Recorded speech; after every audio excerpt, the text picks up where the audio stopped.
AI가 만드는 영상들 정말 대단하죠? 근데요, 그냥 보기 좋은 그림을 넘어서 진짜 세상과 비슷해지려면 과연 뭐가 더 필요할까요? 오늘 그 이야기를 좀 해보려고 합니다. 한번 생각해 보세요. 요즘 AI 모델들이 만들어내는 영상들 보면 진짜 입이 떡 벌어지잖아요? 뭐 영화 같은 장면부터 아주 감성적인 거, 상상 속 세계까지. 못 만드는 게 없죠. 그런데 말이죠. 이 똑똑해 보이는 AI한테 전혀 다른 걸 시키면 과연 어떨까요?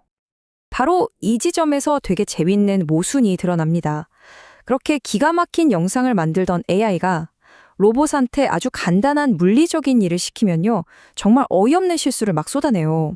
뭐랄까, 상상력은 최고인데 현실 감각은 완전 꽝인 거죠. 자, 지금 보시는 이 이미지.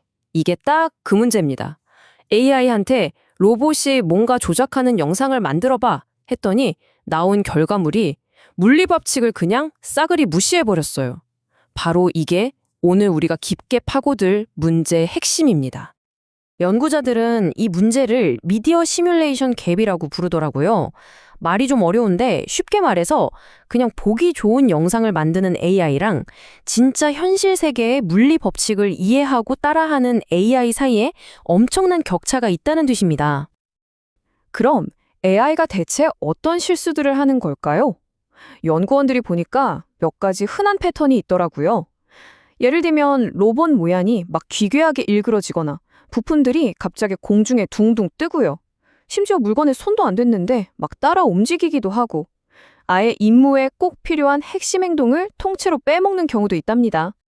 자, 첫 번째 실패 유형부터 한번 볼까요? 지금 보시는 것처럼 로봇 팔다리나 몸통이 고무줄처럼 막 늘어나고 뒤틀려요.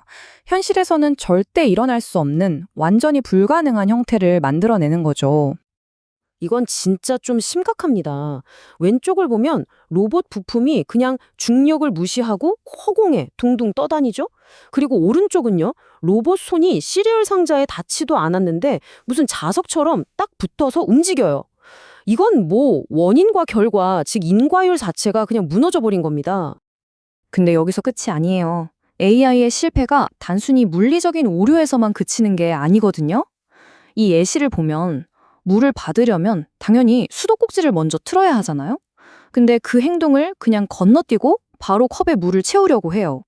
행동의 논리적인 순서 자체를 전혀 이해하지 못하고 있다는 거죠. 자, 그럼 이 문제를 대체 어떻게 풀어야 할까요? 그렇죠. 모든 문제 해결의 첫걸음은 바로 측정입니다. 뭐가 얼마나 어떻게 잘못됐는지를 정확하게 알아야 고칠 방향이 보이니까요. 그래서 연구진이 두 단계로 된 해결책을 떡 내놨습니다. 그 첫 번째 파트가 바로 알벤치라는 새로운 벤치마크예요. AI가 만든 영상이 얼마나 현실적인지 재는 아주 정교한 자라고 생각하시면 쉬울 것 같아요. 이 알벤치는요, 로봇 영상 생성을 평가하기 위해 특별히 만들어진 도구인데요. 그냥 영상이 예쁜가 이런 걸 보는 게 아니라 주어진 임무를 제대로 끝냈나? 그리고 이게 물리적으로 말이 되나? 같은 핵심적인 질문에 답을 하도록 설계됐어요. 근데 생각해보면 자만 있다고 공부를 잘하게 되는 건 아니잖아요. AI가 뭘 보고 배워야 할지, 즉 좋은 교과서가 없다면 이 자는 아무 쓸모가 없겠죠.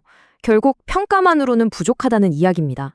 그래서 등장하는 게 해결책의 두 번째 파트, 바로 로비드X라는 새로운 데이터셋입니다. 이게 바로 AI가 물리법칙을 제대로 배울 수 있는 아주 방대하고 퀄리티 높은 교과서가 되어주는 거죠. 이 교과서 스케일이 정말 어마어마합니다. 숫자를 보세요. 무려 400만 개. 그것도 아주 잘 골라낸 로봇 영상 클립이 400만 개나 들어있습니다. 이건 지금까지 공개된 관련 데이터셋 중에서 단연코 가장 큰 규모예요. 물론 이렇게 방대한 데이터셋이 그냥 뚝딱 만들어진 건 아니겠죠? 여기 보이는 이 파이프라인을 보면 정말 고품질의 데이터를 얻기 위해서 얼마나 체계적이고 꼼꼼한 과정을 거쳤는지 한눈에 들어옵니다. 과정을 한번 간단히 짚어볼까요? 첫째, 인터넷이랑 기존 데이터셋에서 로봇 영상을 싹 긁어 모읍니다. 둘째, 그 중에서 품질 낮은 영상들은 다 걸러내고요.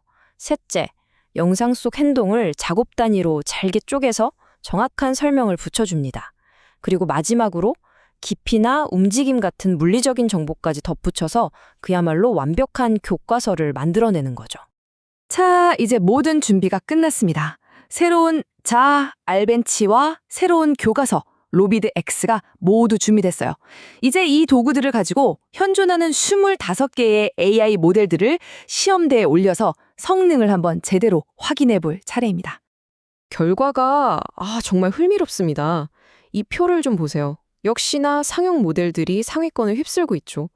그런데 진짜 놀라운 건 따로 있습니다. 영상 생성 쪽에서 워낙 유명한 소라 모델 있잖아요.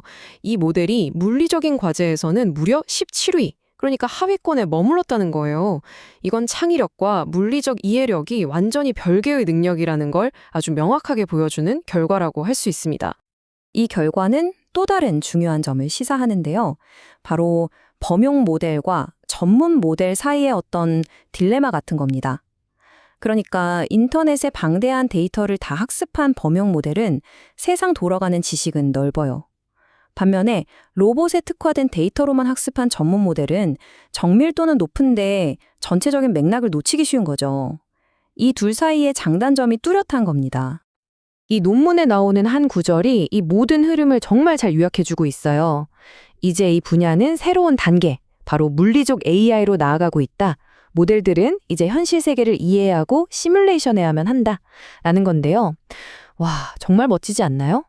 단순히 보기 좋은 걸 넘어 진짜 물리 법칙을 이해하는 AI로 진화하고 있다는 선언인 거죠. 결국 이 연구가 이룬 가장 큰 성과는 AI가 현실 세계를 제대로 배울 수 있도록 돕는 아주 기초적이면서도 핵심적인 도구들, 그러니까 정확한 자와 훌륭한 교과서를 만들어냈다는 겁니다. 이걸로 AI의 무한한 상상력이 드디어 현실 세계에 발을 딛게 된 아주 의미 있는 첫걸음이라고 할 수 있겠습니다. 자, 마지막으로 여러분께 이 질문을 한번 던져보고 싶습니다. 만약에 AI가 이 물리 세계를 정말 완벽하게 시뮬레이션 할 수 있게 된다면 현실 세계의 로봇들은 그 가상 세계 안에서 대체 무엇을 배우고 또 어떤 놀라운 일들을 해낼 수 있게 될까요? 정말 상상만 해도 기대되지 않으세요?